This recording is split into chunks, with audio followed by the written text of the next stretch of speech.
The silence was deafening that night on Okinawa in spring 1945. Marine Corporal Jimmy Rodriguez crouched behind his sandbags, staring into absolute darkness. His M1 carbine felt different tonight. Heavier. Strange. A thick cable snaked from the weapon to the bulky battery pack on his back. The weird scope mounted above the barrel looked like something from a science fiction movie. But what he was about to witness would change warfare forever. Rodriguez flicked the switch. His world transformed instantly. Through the greenish glow of the eyepiece, he could see everything. Japanese soldiers crawling across the clearing, moving silently toward American lines. They thought darkness protected them. They were wrong. One by one, Rodriguez picked them off. Clean shots. Precise kills. The enemy never knew what hit them. This was the future of combat, and it had arrived in 1944. But the story of America's secret night vision weapon began much earlier. It started with a simple request in summer 1940.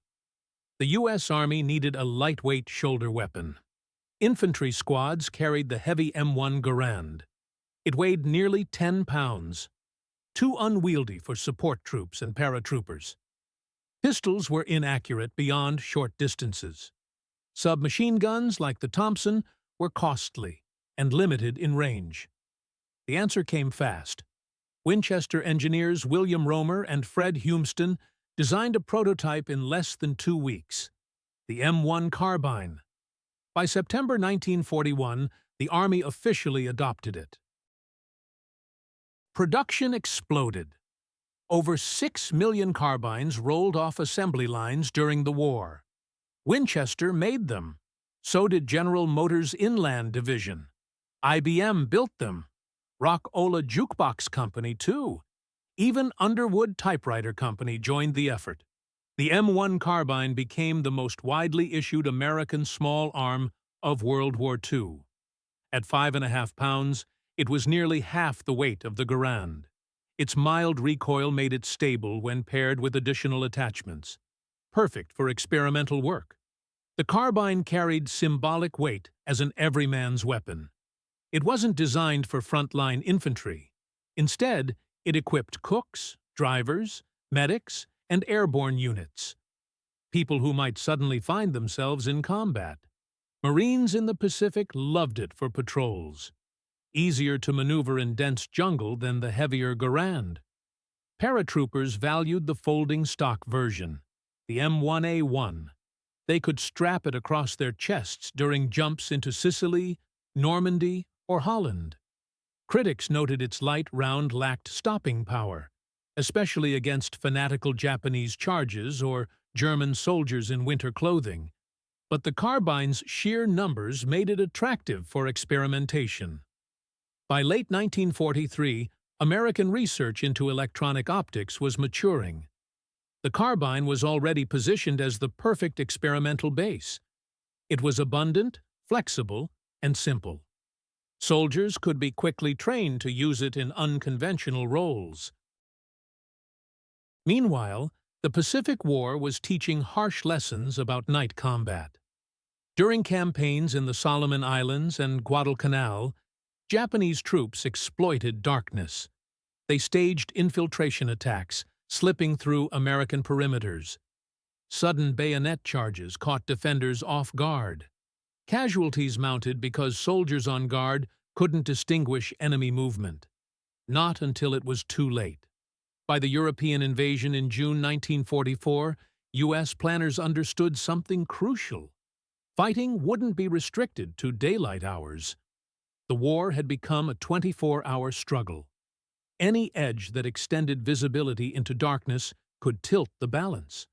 For centuries, night had been a natural shield. It equalized armies by concealing movement and limiting accuracy. Even the most disciplined troops struggled in pitch black. Darkness was protection for retreat, a cloak for ambush, a wall against offensive action. Armies relied on flares, bonfires, or moonlight. But no one could truly see in complete darkness. the U.S. military was preparing to change that. The concept was rooted in infrared light, radiation invisible to the human eye, but detectable by specialized equipment. German scientists had already experimented with primitive infrared gear for tanks and rifles, but the Americans developed a practical solution first, for their infantry. At the U.S. Army Signal Corps laboratories in Fort Monmouth, New Jersey, engineers worked in secret. Starting in 1942, they adapted infrared detection technology, taking it from scientific laboratories to rugged field systems. The idea was audacious, allowing ordinary infantrymen to see in total darkness. Radio Corporation of America, RCA, joined the effort. Later, Westinghouse helped too. They developed the image converter tube. This device took reflected infrared rays and transformed them into visible images, displayed through an eyepiece as a faint greenish picture. The system had several key components. First, the infrared spotlight. A large lamp mounted near the barrel projected an invisible beam. Human eyes couldn't detect this beam, but the second component could. The image converter tube captured reflections and amplified them. Finally, the power source. A heavy 6-volt battery pack carried in a case slung from the soldier's shoulder. The complete assembly weighed more than 15 pounds, almost 3 times the carbine itself. It required careful maintenance in the field. This device would later be called the snooper scope or sniper scope.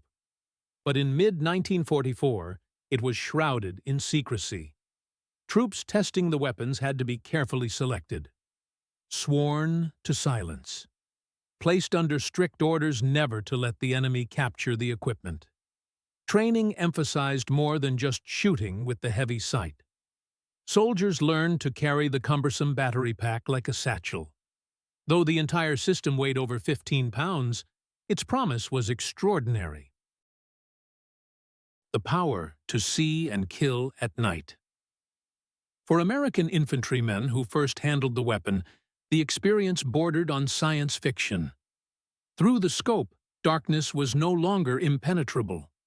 Silhouettes of men crawling or running appeared as pale shapes on the screen, distinguishable enough to aim at and destroy. Suddenly, foxholes and jungle clearings became killing zones for defenders. Areas that had once been dangerous at night were now controlled by Americans with the new sight. It was a technological leap the German army never truly recognized during the war. The snooper scope had limited effective range, about 75 yards, with some reports extending to 100 under ideal conditions. For close-range defense, however, it was revolutionary. In jungle environments where Japanese infiltration was common, American troops could suddenly detect silent figures moving under cover of night. What made the device especially secret was not just its potential. Its vulnerability worried commanders too. If captured, it might reveal an entirely new branch of warfare to the enemy. Thus, soldiers trained to use it received extensive instruction, not only in firing, but also in maintaining delicate cathode ray tubes. They learned to shield battery packs from water, to ensure the infrared lamp stayed aligned with the sight. Manuals warned against exposing optics to direct sunlight. That could burn out sensitive components instantly. While primitive by later standards, the snooper scope was revolutionary for its time. The first practical application of electronic night vision in combat. It foreshadowed the Cold War race in optics that would dominate armies for decades. Its appearance in 1944 shocked many who saw demonstrations. Army observers reported men who had once groped blindly in darkness were now calmly tracking silhouettes, their carbine muzzles following ghostly green figures invisible to everyone else. The technology was so far ahead of enemy expectations that American commanders classified its existence at the highest levels. Distribution was limited to small groups, often no more than a few dozen per division. Deployment was carefully chosen. The secrecy extended into records. References to infrared carbines were scarce and often buried under technical descriptions. Only after the war did the broader public learn the truth. The United States had fielded electronic night-fighting weapons years before most nations considered them feasible. Back to that night on Okinawa, Rodriguez wasn't alone. Roughly 300 infrared carbines were shipped to the island, distributed mainly to the Army's 96th Infantry Division and the Marines. Each operator carried the M1 carbine fitted with the infrared lamp and scope, along with that 10-pound battery pack connected by cable. The battery lasted only 4 to 5 hours, so men were trained to conserve power, activating the lamp only when movement was suspected. Still, this limited endurance was sufficient for critical nighttime engagements. The Battle of Okinawa marked the largest-scale use of infrared carbines during the war. The campaign was defined by brutal night fighting. Japanese troops often mounted suicide charges under cover of darkness. For American defenders, the sniper scope turned these desperate assaults into slaughter. U.S. Marine accounts describe how operators could sweep open ground in front of their positions, picking off shadowy shapes long before they reached the wire. The psychological effect was devastating. Enemy soldiers who believed night guaranteed safety suddenly fell under accurate fire, without understanding why. Technical reports from Okinawa showed the system's impact. Operators were positioned in choke points like paths through dense jungle, ravines, or perimeter gaps, where enemies were most likely to move. The infrared beam changed defensive warfare fundamentally. Instead of firing blindly into the dark, defenders could conserve ammunition, shooting only when they had visual confirmation of targets. This accuracy reduced wasted fire and increased morale. Soldiers no longer felt helpless against nighttime intrusions. In some instances, operators coordinated with machine gun crews, guiding their fire by spotting advancing groups first through the scope. The device could detect small movements, a figure adjusting position, a weapon barrel reflecting faint energy. Operators described the eerie sensation of killing targets who never suspected they'd been seen. The invisible beam meant American troops could scan the battlefield without giving away their position. Unlike ordinary illumination that revealed both enemy and user. When reflected off a helmet, rifle, or moving figure, the faint energy was amplified into a greenish outline in the eyepiece, allowing precise shots. Training emphasized discipline and coordination. Operators learned to avoid wasting battery power. Instructors at Fort Belvoir and Camp Blanding developed specific drills. Soldiers practiced switching on the lamp only at critical moments, listening for footsteps, then activating the scope to scan suspected approaches. The equipment was fragile, though. Early cathode ray tubes were highly sensitive to sunlight and mechanical shock. Manuals warned soldiers never to expose the eyepiece during the day. That risked burning the image screen. Moisture posed a constant threat, too. In tropical climates of the Philippines and Okinawa, operators covered their gear with waxed canvas or improvised rubber sheets to protect against rain. Maintenance teams carried spares for tubes and wiring. Entire support units were tasked with keeping the experimental technology operational. Despite limitations, the system gave American troops a unique edge. At night, when ordinary riflemen relied on listening posts, flares, or tripwires, sniper scope operators were hunting with real visual confirmation. But this wasn't the first combat use. Earlier field testing occurred in the Pacific, where dense jungles and nocturnal attacks made night vision invaluable. By mid-1944, during the Battle of Saipan, small numbers of soldiers were issued experimental sniper scope sets.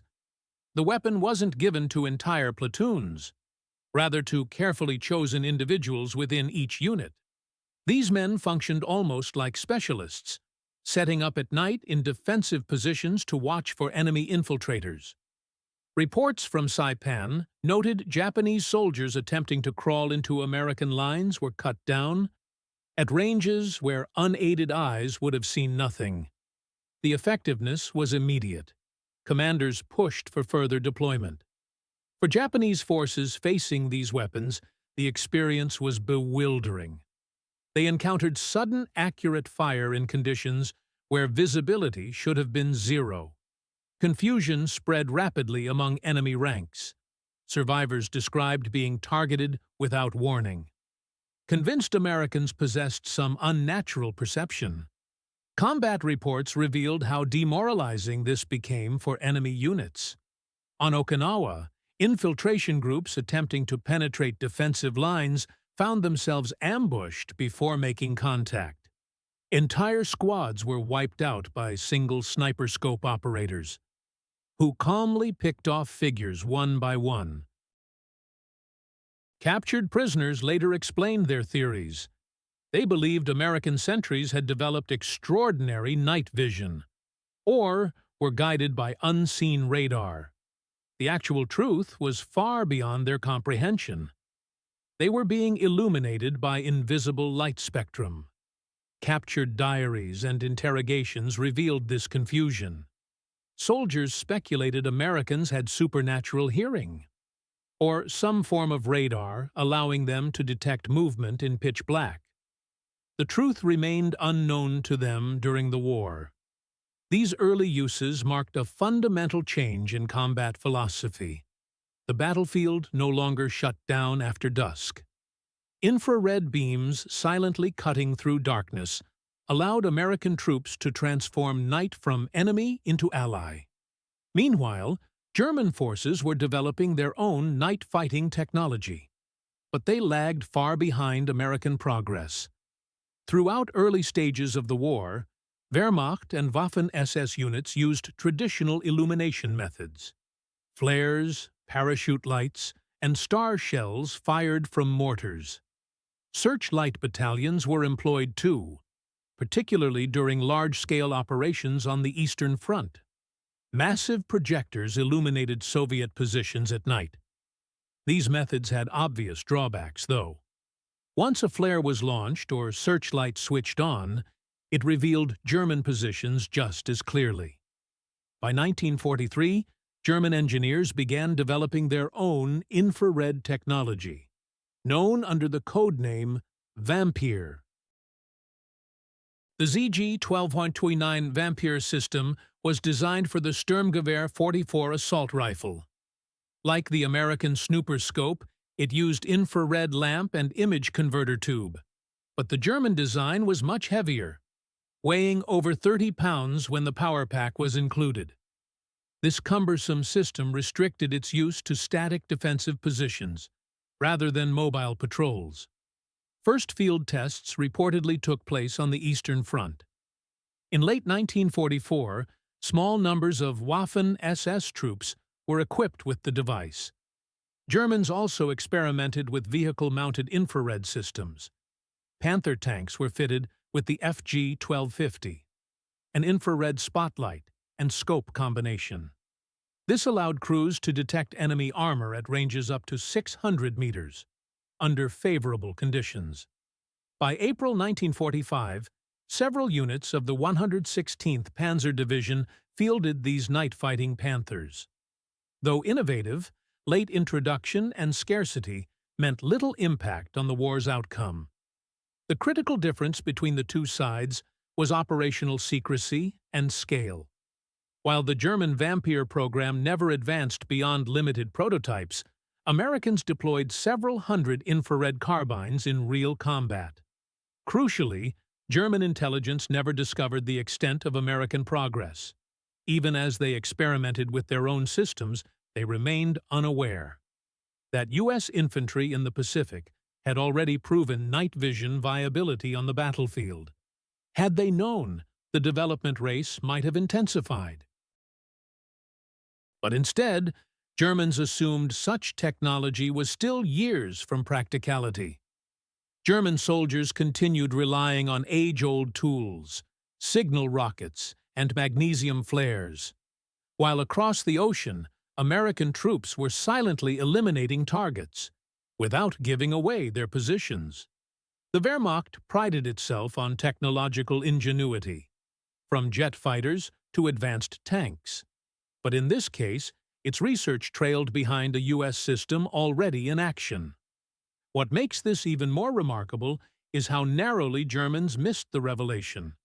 In 1945, Allied intelligence officers began capturing vampire units during final battles in Europe. Post-war analysis showed German scientists were close in concept, but far behind in application. In comparison, American infrared carbines had been combat tested for over a year. The secrecy surrounding their use ensured German soldiers never suspected. Americans had already crossed that technological threshold. This gap meant throughout the war, German troops treated night as a shield. They infiltrated lines, staged ambushes, and regrouped under darkness, with confidence that enemy eyes couldn't pierce the black. Unbeknownst to them, in select corners of Pacific battlefields, the cover of night had already lost its protective power. The psychological warfare implications were profound. Warfare had always been shaped by day and night rhythm. Soldiers expected darkness meant a pause in combat tempo. With patrols limited to stealthy movements and close-quarters surprise attacks. When Japanese forces on Saipan and Okinawa experienced sudden accurate fire, confusion spread rapidly. Survivors described being targeted without warning. Convinced Americans possessed unnatural perception. This altered the balance of psychological warfare completely. Darkness, once a weapon in attackers' hands, was now turned against them. For U.S. troops, infrared weapons reshaped morale too. Men who had previously dreaded night duty suddenly found themselves in control. Instead of anxiously waiting for unseen attackers, sniper scope operators reported calm confidence, knowing they could see danger before it struck. The mere fact that soldiers could no longer trust natural protection of night represented a profound shift. Where once absence of light offered safety, now it could mean silent destruction from an enemy unseen. This redefinition of combat marked the opening of a new era, one where technology began eroding ancient boundaries imposed by nature. For those who lived through it, the terror was real. Realizing concealment no longer existed under cover of night. This psychological impact was as powerful as any conventional weapon. The most striking consequence was how it changed fundamental assumptions about warfare. Combat could no longer be paused by darkness. By war's end in 1945, the M1 carbine with infrared optics had proven itself. More than just a battlefield experiment. Though numbers were small compared to millions of standard carbines, deployment in Okinawa provided valuable data. U.S. Army Ordnance and Signal Corps conducted extensive evaluations. They concluded night vision wasn't merely a specialized tool, but an essential future capability. This assessment placed America at the forefront of a technological race that would expand dramatically during the Cold War.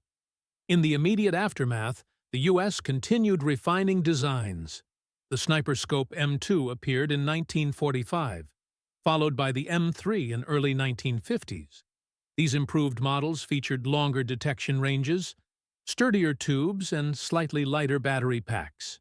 During the Korean War, such devices were again mounted on carbines, this time issued more widely to defensive positions, along the Pusan perimeter, and later during operations across the peninsula.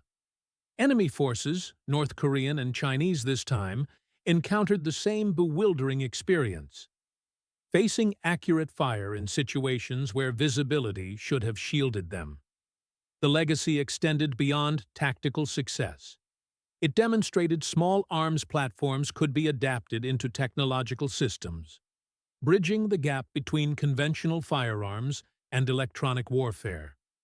This concept inspired further innovation, eventually leading to compact helmet-mounted image intensifiers of the Vietnam era, and lightweight night vision goggles now standard in modern armies. The ungainly sniper scope was ancestor to every soldier's night fighting gear that followed. For historians, significance lies not only in technical achievement, but also in secrecy that surrounded it. Because the system remained classified during much of the conflict, few German or Japanese intelligence reports documented its existence. Post-war interrogations of German scientists revealed their astonishment, learning Americans had successfully used portable infrared sights in combat, while their own Vampire systems were still experimental. Had they known earlier, it might have influenced research priorities or battlefield tactics. But by then, the war had already ended. Another enduring aspect is the carbine's symbolic weight. It highlighted adaptability of the U.S. industrial base, a rifle that started as lightweight sidearm for clerks and drivers, became foundation for one of the most advanced infantry weapons of its era. Built by companies as diverse as typewriter manufacturers and jukebox makers, the carbine embodied the scale of American mobilization. When paired with infrared optics, it represented marriage of mass production and cutting-edge electronics, an alliance that would define U.S. military superiority throughout the 20th century. The War Department was so encouraged by results that by summer 1945, plans were drawn to ship more than 1,500 units. For the invasion of Japan under Operation Downfall, the war ended before these saw combat. But their intended scale suggests how seriously the Army regarded the technology. Today, original sniper scope carbines are rare museum pieces, preserved in collections at places like the U.S. Army Ordnance Museum. They stand as reminders of a time when battlefield innovation leapt ahead in secrecy, altering rules of war before most of the world realized it was possible. For soldiers who carried them, they were cumbersome and fragile, yet life-saving. For their enemies, they were unknowable instruments of terror in the dark. And for military historians, they marked the beginning of an age, when technology, not daylight, determined who could see and survive on the battlefield. Rodriguez finished his watch that night on Okinawa. The battery pack felt lighter on his shoulders. 12 enemy soldiers lay dead in the clearing ahead. None of them had ever seen him. None of them understood how they'd been killed. The future of warfare had arrived quietly, in the hands of American soldiers with strange green scopes.